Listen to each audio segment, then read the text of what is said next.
You've tuned into Radio Northern Beaches. We live stream on rnb.org.au across the northern beaches of New South Wales, Australia and all over the world. You can also catch us local on 88.7 and 90.3 FM.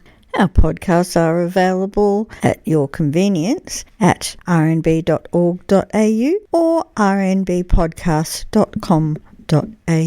So you and your friends don't miss any episodes. Don't forget to follow and share. Now here's our latest podcast. Hello again, listeners. Community Radio Northern Beaches, 88.7, 90.3 FM, streaming live on our website, www.rnb.org.au. Our program's Innovation Talk, and I'm Michael Lester.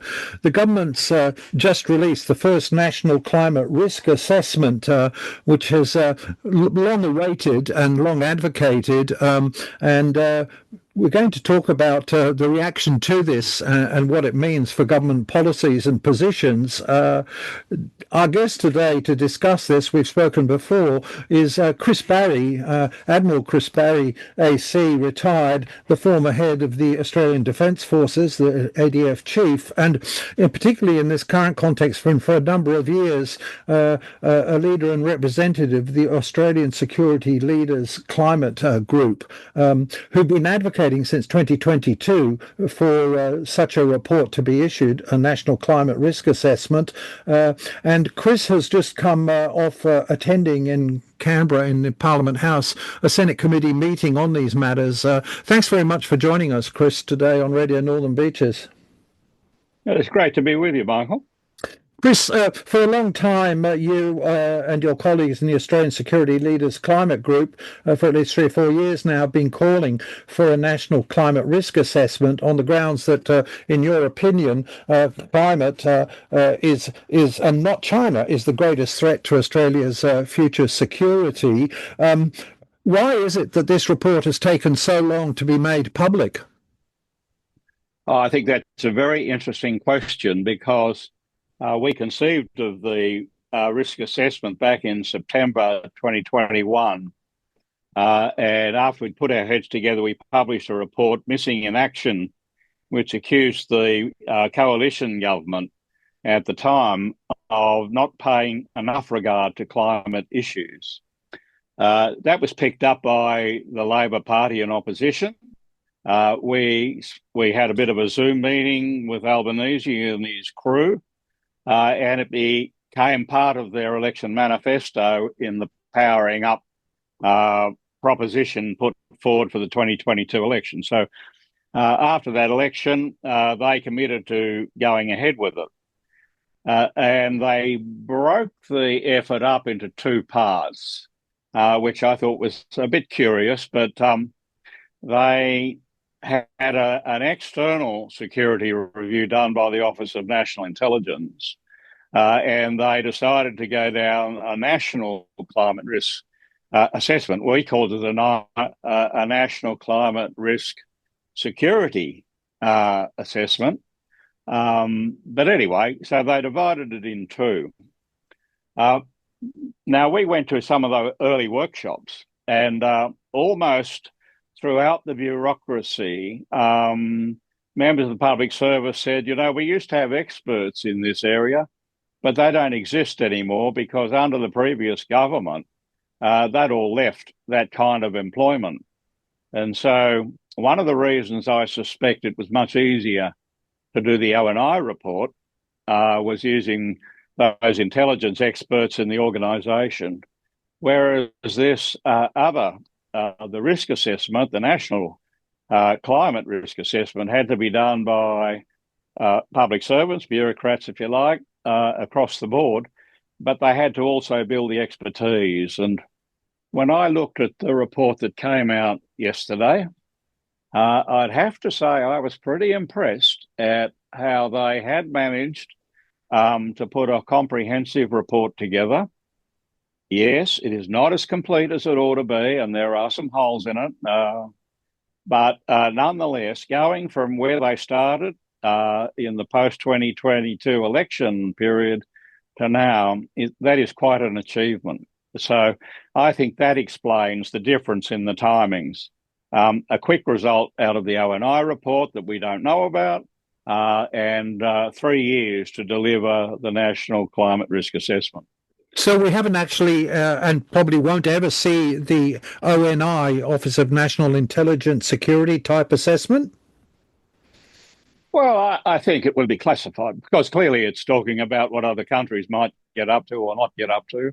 But I think the findings of that report should be made public. I think there would be nothing to stop a government making a statement to the Parliament or putting out some other unclassified version of the findings without mentioning specific countries. I mean, if you looked at the possibilities through climate change consequences, through a lens of climate change consequences, anything that happens to us is also going to happen to other countries in our region. And I can show you a graph when we look at 2.5 degrees Celsius of warning or 3 degrees Celsius of warning, where we look at the heat waves and the weather patterns and things. And, you know, countries in our region, the equatorial regions near Australia, are all going to be very, very much affected by these things too. So, you know, it's not just us that's in this boat. We're all in it.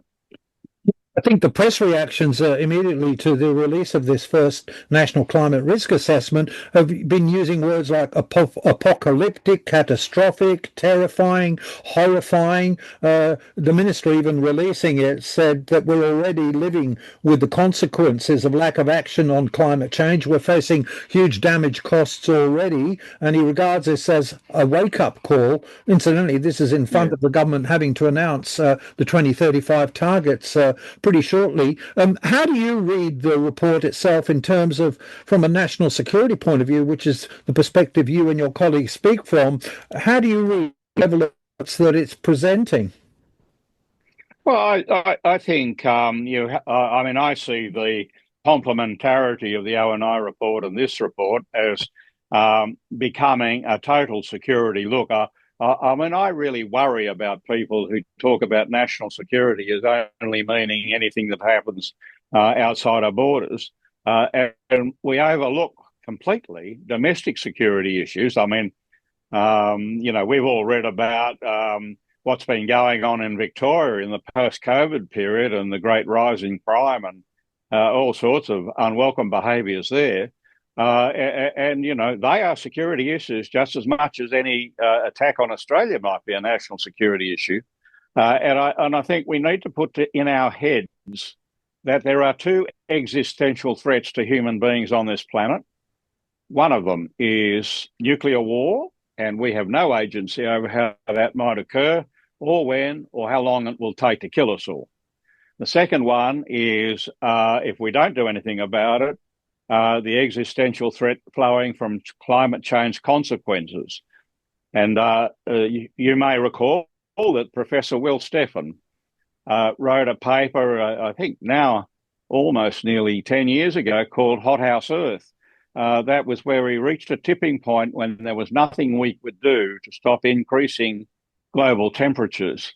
And he outlined 14 tipping points that would create that Earth scenario.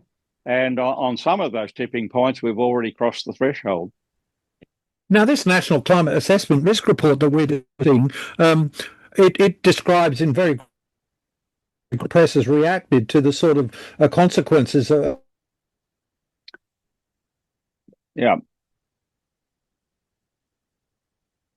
action that needs a description of what will happen if we don't do anything. Yes. I think that's right. I mean, it's painting a picture, isn't it? It's telling us that at 1.2 degrees, we've already passed that. I mean, I read a paper the other day that said the land temperature in Australia is now 1.8 degrees Celsius of warming. But the way the cautious scientists measure this, we're probably at 1.5. And then we go over 2 degrees Celsius of warming, and then we go to 3 degrees Celsius of warming. And we paint those more gloomy pictures as being in our future.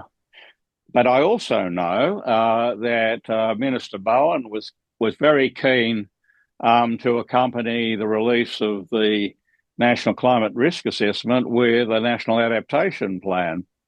Now, I haven't had time to go through the National Adaptation Plan, and truth is I'm still struggling to get through the other document, but I think he could see that you had to set the scene that here is a picture that looks increasingly gloomy if we do nothing.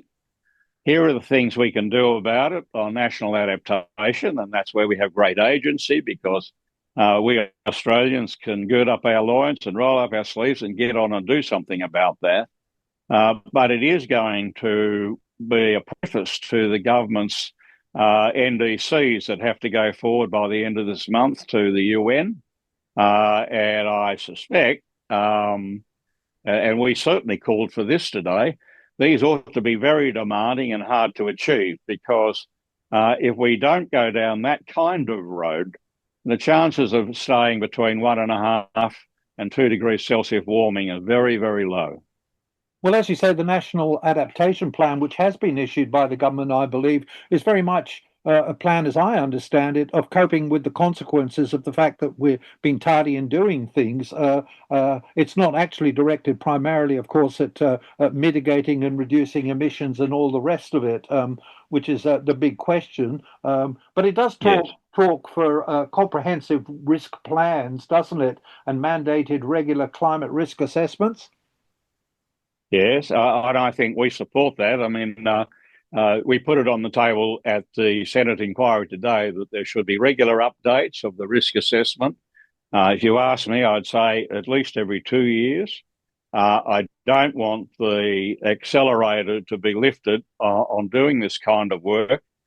We know, for example, a lot of the hazards that were outlined in the risk assessment were drawn from 2021 experience. Some of them were updated, but, you know, they're already 3 years out of date, and that's another reason to keep doing it. We also know, I think, that not enough work has been done in communities to talk to people in the Australian community what they think about the vulnerabilities and risks in their local area look like.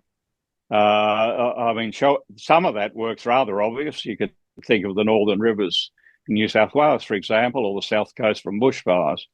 But I suspect that if you went round and asked every local government area, what do you think the risks are in this area? What do you see as the vulnerabilities? You'd probably paint quite a different picture to the one that would be put together by the bureaucrats. Well, in fact, some time ago, New South Wales did conduct an exercise in looking at projected damage costs to be faced by local communities and local councils across the state, and it actually put huge numbers on the forecast costs and damage costs, which in the first instance are likely to have to be met by local councils and local housing and everything else. And Northern Beaches, just out of interest, was ranked the number 2 most vulnerable to a whole range of natural disaster costs coming up. But of course, we know these costs are there already. Councils can't raise the money to pay for it, and insurance companies are loath to insure for it. This is a huge problem already in itself, isn't it? Well, I think there are so many issues like this that attach to reading these reports. I mean, in the Senate today, you know, we were told about increasing levels of uninsured mortgage properties and what that might do to a financial system which depends on those loans being met, or if they're not met, being covered by insurance. And the fact that there are properties now in flood zones and uninsurable areas which have probably got bank mortgages on them. And this question about who's going to pay it is front and centre, isn't it? I mean, if cost of living pressures and all sorts of housing pressures and on it goes are out there, when I look at the system that we run in this country now, I think one of my first thoughts is surely we could improve on this system. Surely if we put all these balls in the air and had an honest conversation with all the players, we could produce some better answers. I mean, because at the moment, getting an economist to tell me what the climate change ready economy looks like is pretty hard. Some will immediately say have a carbon price, but I think it's a deeper set of issues than that. And then, of course, you've got in our economy the balance between private investment and public good. You've got governments at all levels expected to pay. I mean, and local government, of course, the fundamental building block, as I understand it, is local governments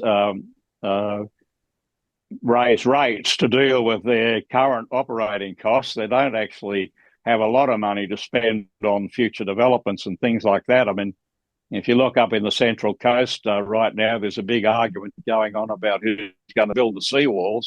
And I'm sure in the Northern Beaches area, that would be a bit of a conversation as well, because those people who own properties on those seawalls and who are going to be affected by sea level rise want something done about it. Well, we don't have any ready answers. Yeah, we've already confronted that. The council has. I mean, but the whole story with the Collaroy seawall. Look, this is happening. Yeah. Here on Radio Northern Beaches, I'm talking with our guest, Chris Barrie, retired Admiral, former Chief of the Australian Defence Force, who's these days working with the Australian Security Leaders Climate Group. Now, Chris, you were attending and being asked questions, I think, and giving a submission in front of this Senate committee only today at Parliament House. What is the terms of reference of that, and what are they inquiring into, and how was the questioning to you?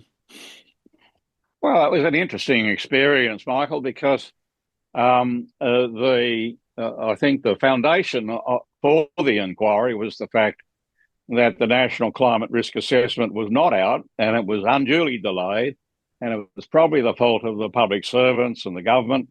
And so by letting it out yesterday, I think we were suddenly in a different frame of mind in the inquiry today. So the detail in the terms of reference wasn't really relevant to giving the evidence today. What I think, well, certainly my experience was, they were interested in our take on the risk assessment, what it really means. They were very interested in the ONI report and why it hadn't been released. They understood, I think, the bringing together of both those reports to have a complete security picture. I think that it was a more open conversation than that. There were, before I went to give evidence, quite a lot of government departments headed by the Australian Climate Service giving their evidence. And as I say, I think some of those people in this morning's evidence could have patted themselves on the back for having done the work that they have done, given where they started back in 2022. But I think the recognition is that there needs to be a promise to go on and deliver more risk reports. There needs to be a good look at the detail in the current climate risk assessment and also the National Adaptation Plan, because if you think about it, we've only got 10 years between now and 2035, and that's not very long. And we have one more election, 2028, before we reach the 2030, which is when Professor Stephan said to me once and publicly, by 2030, we will know the answer, the difference between survival and extinction. So if people take these reports on board and realise that there is not a lot of time to get a whole lot of stuff done, I think that's a really good start. And I think the government's got to show some strong leadership here, not just at federal level, but in states and local governments too, to make sure that, communities are brought into the picture. We have an open and transparent conversation about the issues, and then we can make some smart decisions on priorities and resource allocation and getting things done to do the best that we can. Because, as I say, we have agency over our country. We don't have nearly as much agency on what others might have to do that are surround us. Now, Chris, maybe there's some reassurance in what you're saying about the tone and atmosphere having, in a sense, been overtaken by the release of this report. But like all parliamentary committees, including this Senate committee, I guess, there's a range of parties and political interests represented on the committee. What was your reading of the tone across the political tone around the table of even this committee about the release of this report and what it means and challenges it poses for the future? Oh, I think acceptance. I mean, and I think the media that I did today is in the same frame. I think the community's been waiting for it, and now that it's out, I think everyone appreciates the fact that it is able to be read. It does need some interpretation at some level, and it is a foundation document for making the kinds of decisions that are so important. Now, of course, the immediate decision that has to be made is on the NDCs that go forward to the UN. But God, that's the easy bit. The hard bit is where do we set about now fixing some of the problems we have and being able to head off or avert some of the worst outcomes that we can foresee. I'm very concerned, for example, Michael, about legacy infrastructure. I've been doing some work on scenario gaming affecting Queensland, where we look at Category 5 cyclone damage in places like Brisbane, for example. And when I look at the building codes and I look at the urban environment, it really gives me the horrors. And there's just so much work to be done, if you like, when I think of legacy infrastructure about, how do we go about improving the building standards in old homes, in old apartment blocks, and so on and so forth. The government recently introduced new building standards. They're very much improved, and that'll be okay for new build. But what about all that legacy stuff that's out there? I think when I think about the urban environment in Sydney that you and I know about, or in Brisbane, or Melbourne, or Southeast Queensland, or Darwin, there are a whole array of problems out there that are going to need to be solved, and we need some answers so we can get moving. But in terms of looking forward, if we could come back to the view that you and your group, the Australian Security Leaders Climate Group, is taking on this. I believe you just recently released a report too, didn't you? Human Security in the Age of Climate Disruption, where you style what's going on with global warming as the biggest threat to humanity, where you recognize that the change and the impacts are far accelerated and faster than even the scientists were predicting. I think you speak as a group of a climate time bomb, and then you actually move into a much bigger national picture, an international picture, where you call for Australia to adopt a climate first foreign policy. What is the thinking behind this, and what does that mean? Well, I think, yes, we did. 2 weeks ago, we released our report and suggestion that we make dealing with climate change a front and centrepiece of our foreign policy. There's a number of reasons for that. Firstly, I think it gives us an opportunity here to take a bit of a leadership role globally. I mean, we don't have a lot of agency when it comes to global climate change solutions, but we used to be a country of good ideas, and we used to be a country of influence internationally, far exceeding our population and our importance in the globe, because we had smart people and we had good leaders, and we were out there fostering, if you like, and influencing good outcomes. So here's a springboard opportunity to do it on climate change. And I remember Prime Minister Abbott saying once, we couldn't possibly do anything because no one else is. Well, if no one takes the lead, well, frankly, it's an existential threat, and who cares? I care. I care for my grandchildren. I'm sure you care for your grandchildren too. There's a springboard opportunity. The second thing, of course, if you looked at the relationship with the Pacific, dealing with climate change security issues for them is fundamental. We've seen the the development of special relationship with Tuvalu, but they're not the only ones. Now, some of those places are going to disappear under sea level rise. There are all sorts of questions about what their future looks like. The immediate one is an economic one. They lose their exclusive economic zones according to the Law of the Sea conventions. Some of them might want to come and live in Australia. They'll have to wrestle with how do they retain their cultural identity if they come here. And of course, I'm not thinking for one moment they'll exercise special sovereignty.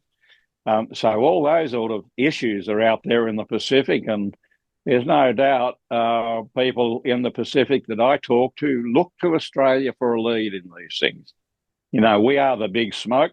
They know that China and the United States are bigger, but they're in the Northern Hemisphere and they don't seem nearly as close and as important as we do. So that's why we think here was a chance, and why not, to go for it. And I think in today's world, it makes a lot of sense. Well, it might, Chris, but there's a big elephant in the room here, because I think it's the words of you and your group that I've just mentioned earlier, that it's climate and not China that is the greatest threat to Australia's future. And if we're looking to the national security, the way the dialogue is talked, national security, as I think you've alluded, is seen very much in terms of our defence policies and our alliance with the US.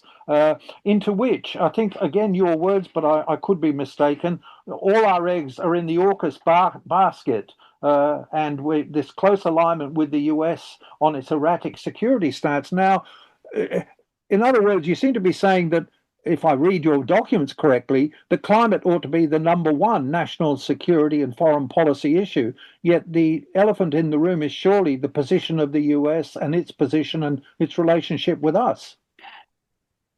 I think I wouldn't put it quite like that, but right. Look, I think, and I have said this before, I think it's time that we recognise the relationship with the United States has changed fundamentally. The kind of relationships that I enjoyed when I was the Chief of the Defence Force were very close, but I can't look at the vandals in the White House and say to myself, here's a reliable ally and an organisation we can build our future on without taking some backup measures. I mean, that trust, I think, is being evaporated all the time. And so that means a big change. I'm not saying sweep the alliance away, and I'm not saying forget America altogether. But I am saying the current leadership that I'm seeing in the United States really worries the hell out of me, and I think it's a high risk for countries like ours that used to depend on the US pretty much fundamentally for our defence. And secondly, there are plenty of people who want to tell you China's the great big animal. It's the great big threat. Well, I'm reminded that once the Soviet Union was the great big threat, and a lot of the publications I read about China as the great big threat, just like the publications I read on the Soviet Union as the great big threat. But here's the problem. We've got a large trading relationship with China. China is now here to stay. I mean, we can't kid ourselves that China is a very, very important and significant player in our region.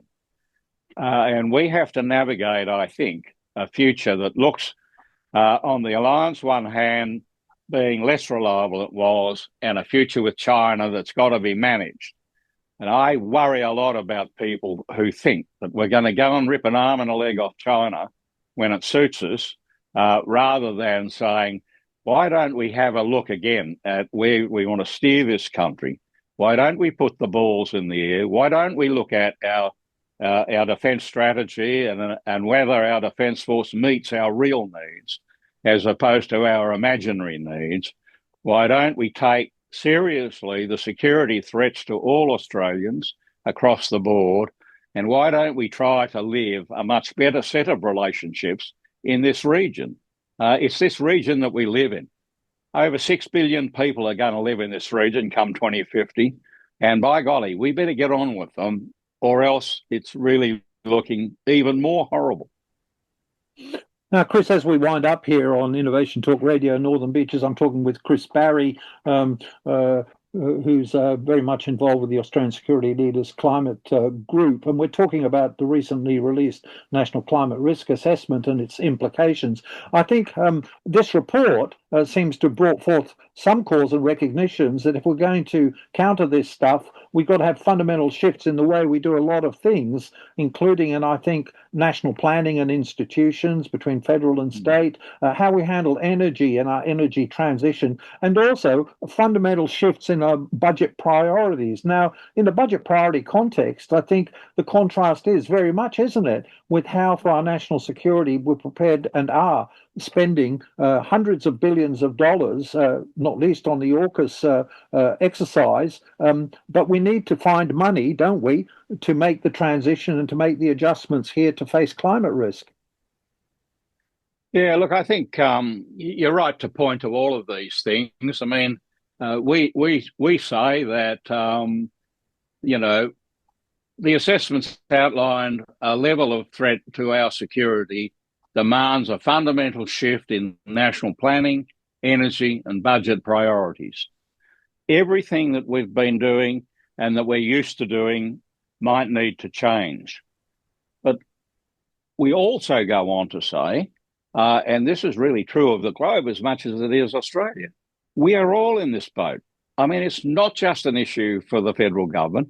It's not just an issue for the state governments. It's not just an issue for our local governments. It's an issue for all of us. And that's why we encourage open and transparent conversations about what we need to be doing to address all these issues.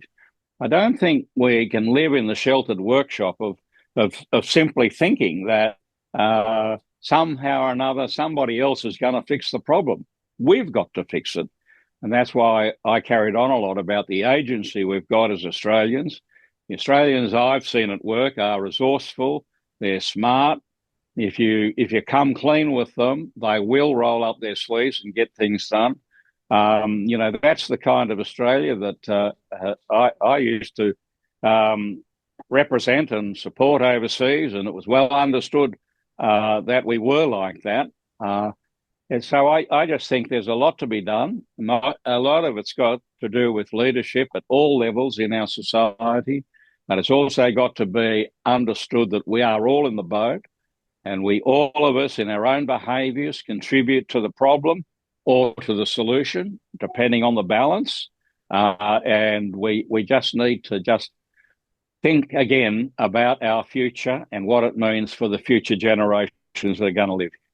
Well, last question, Chris. To come right back down to some of the hard edge on some of this, the whole question of the energy transition and cutting emissions, which now faces the government having to announce its 2035 targets and the politics of it. But you too, on behalf of your group, have made strong statements about this, I believe, to the effect, for example, that Australian nuclear plans and ideas are not only a threat to climate, but to security, a security threat. And I think you've described nuclear and gas expansion as weakening national security. Well, we see, to come back to the comment you made on AUKUS, we're shoveling a lot of money into AUKUS with no guarantee that ever get the money back if it fails. That just sounds wrong, doesn't it?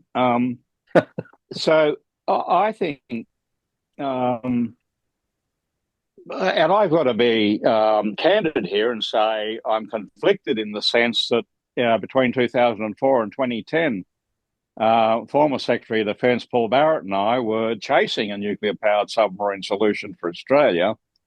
But what was different about our solution was we would have a nuclear power industry as well. And we failed manifestly on both counts. Now I look at it and somehow the Morrison government had an imaginative dream and dropped the French and went for the Americans. The Americans agreed, but here we are now shoveling money into a dream that's not founded on reality. I mean, no bank would give you a loan like the one we're giving. And so that's why I argue, first of all, I'm not decided that we need a nuclear-powered submarine in today's circumstances.